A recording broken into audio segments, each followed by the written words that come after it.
In a world with directors such as Tim Burton and the legendary Joss Whedon, in a world full of cult classics and overproduced action hero movies that cause even the corniness to roll their eyes, in a world where vampire slayers rule the night and superheroes rule the day, in a world where good does versus evil and win, in a world full of aliens and witches and warlocks and social faux pas, one woman seeks to bring you the cheesiest of the cheese, the corniness of the corn, and maybe come out a little scarred, but perhaps a little bit wiser.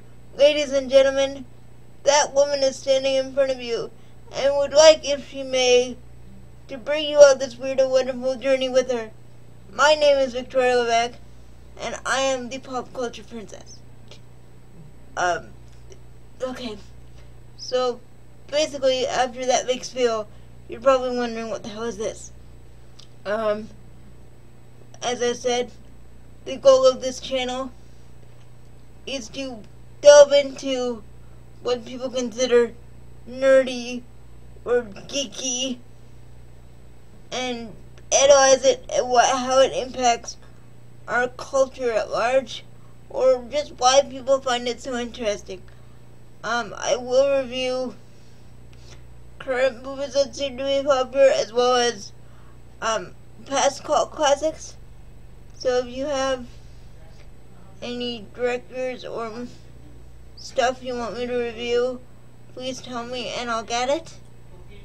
But I figured for our first one, we'd start with the legendary Tim Burton and his newest collaboration with Johnny Depp, known as Dark Shadows. Now, what can I say about Dark Shadows? Short story? Meh. That's all it was. It was really just meh. It wasn't a bad movie, but it wasn't a particularly good movie either. I mean, I sat through it. I remember it, but I probably won't in 24 hours.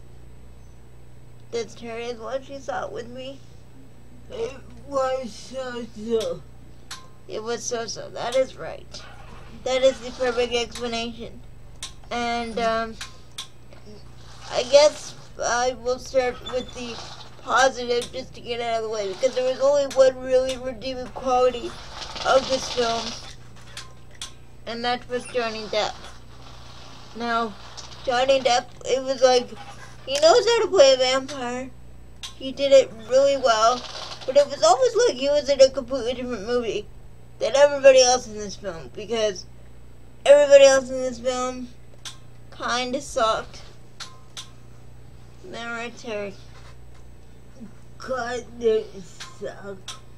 Yeah, they're It wasn't bad movie at all. I actually thought it was bad, but I thought that was one of its redeeming qualities, was the fact that it was so bad.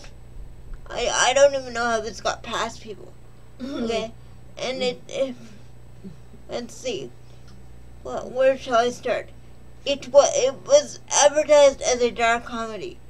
It was neither dark nor a comedy.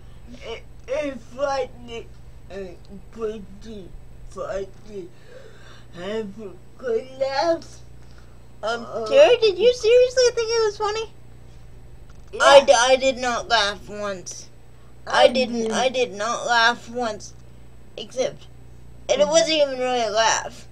Oh, I should do this before we start getting into it. Spoiler dance, spoiler dance. I'm doing that. Spoiler dance. Because there will be spoilers. Okay, you've been warned. So if you haven't seen it and you want to, get out now, because I'm going to delve into everything. So save yourselves. Yeah. Okay, so I didn't laugh once, except for when he's like, Megan, he says they should throw a ball, and he says that Collins have always had the biggest balls, and everybody's like, hey, it sounds like he's talking about his penis. But even that wasn't a laugh. It was just sort of a, oh, you run out of jokes. You're going for the penis joke. Now you've officially run out of jokes. And part of this was just weird. Okay, I should start from the beginning.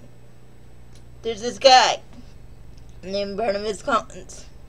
He's a big, wealthy guy who was in England.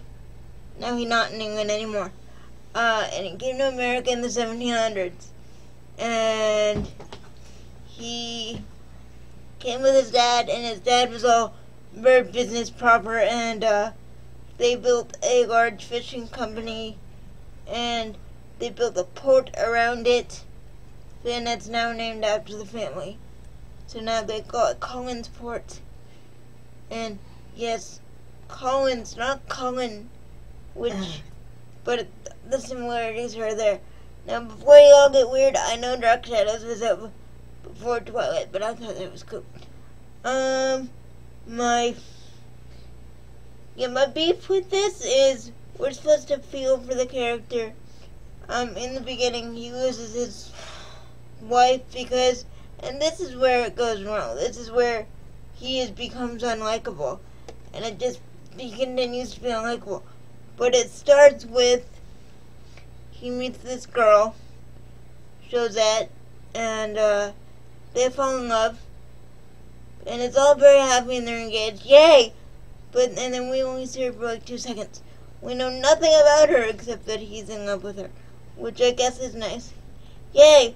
But he's also been betting the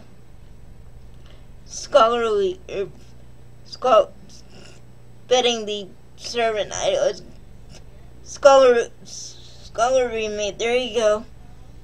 There, I said it finally. Yay! Yeah. You can mock me about that later. So yeah. So he's been betting her, and she's like, I want you to say you love me. Yada, yada, yada. And he's like, I can't, my dear, because that would be a lie. And that was like my attempt at a British accent. As you can tell, it failed miserably, and I apologize to anybody who is viewing this across the pond. I meant no disrespect. And so this, of course, pisses the maid off, whose name, Angelique was her name. It pisses Angelique off because, dude, like, you don't do that to women. It makes them sad. And see, one would think, oh, it just made her sad. Well, that's unfortunate that he's an asshole.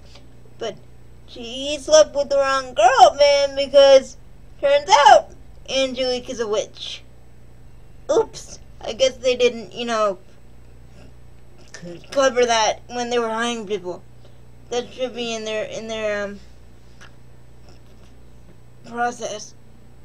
Their hiring process. So, are you a witch that will become very scornful if I sleep with you? And then they'd be like, oh yes. And they could have skipped this whole mess. That's why it's very important in the hiring process to ask the right questions. So, yeah, this pisses the maid off that he's happy with this other woman. She, of course, is heartbroken and decides that she is going to curse this young bride to die. She hypnotizes her, forces her to jump off a cliff. She's compelled to jump off this cliff. Oh no! And Barnabas jumps after her, and he doesn't die when he falls. He becomes a vampire because Angelique wants him to suffer with the heartache that she's suffering with. All that classic good stuff. Yeah. Now the vampire in this movie looks good. Barnabas looks good, I'll admit that. But again, he's in a completely different movie. So, the town turns against him because he's a vampire and they don't want him to, eat them and stuff. And they lock him in a box, and he gets buried for 200 years. Guess it was 196. 196 years gets locked in this box. He then wakes up in 1972. And the basic hilarity, and I use that term very loosely, ensues. He wakes up, he sees the M for McDonald's and thinks it means Mephistopheles. It wasn't a funny joke. They set it up before when he was looking at books about the dark arts. But, wasn't a funny joke at all. None of these jokes were funny, and some of them were just like, why did you do that? But I'll get to those. So he wakes up, the typical hilarity ensues. He, of course, says, oh, I'm sorry, but you can't believe how incredibly thirsty I am. And kills all the people who accidentally unearthed him. And he says, oh my god, what sorcery is this? When he sees a car, thinking it's like a demon. And all those classic fish out of water hilarity that really wasn't funny. None of this was funny.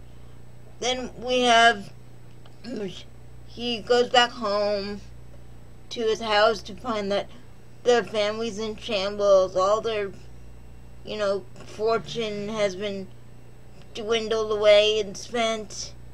And that the witch's family has taken over, but nobody knows they're a witch. There's a couple of weird things. Michelle Pfeiffer's in this. Normally I like Michelle Pfeiffer, but this was like a Grease 2 performance. It wasn't good. It was like watching Grease 2 again. I'm like, didn't you do this already, Michelle? Get out of bad movies. Get out of bad movies. Please, for the love of God. But she can't act in this whatsoever. None of these characters are likable. Even Helena Bonham Carter, which I love her. I think she's like hilarious and talented, even if she's married to Burton, and that's kind of weird. Just because I find him strange. Even her, who I love, her character in this, I don't even know why she's here. And at one point, let's go back. She plays a psychiatrist who decides to give Barnabas some help with this whole vampire thing. He wants to be human again. Yay! And says, oh, if I drain your blood, and put human blood in you, you'll become human again. At least that's how I think it'll work. And she says, why would you want to give it up? You can stay beautiful forever, yada yada yada. Classic, why do you want to be a human when vampires so much cooler? Which I think is a good question, but that's beside the point. It gets weird when he compliments her, like, she's like, I'm getting so old, and yada yada, I don't want to get old, and all this stuff. And then he compliments her on her beauty, and then she proceeds to, how do I put this nicely? She performs oral sex for no apparent reason on Johnny Depp. Why that was there, I don't know. I was sitting in the theater, I'm like, we're doing this now? We don't see any of it, obviously, but it's like, which was good, thank God for that. But I mean, why is that there? What? There's a lot of what moments, but that was one of the biggest ones. And it's never talked about again. She just does it, and then it's never spoken of again. There's no, repercussions. There's no awkward, oh, I saw you in the dining hall and we did that and now it's awkward between us. There was none of that. It was just like, oh, and then it's done. And nobody knows about it. Nobody speaks of it again. So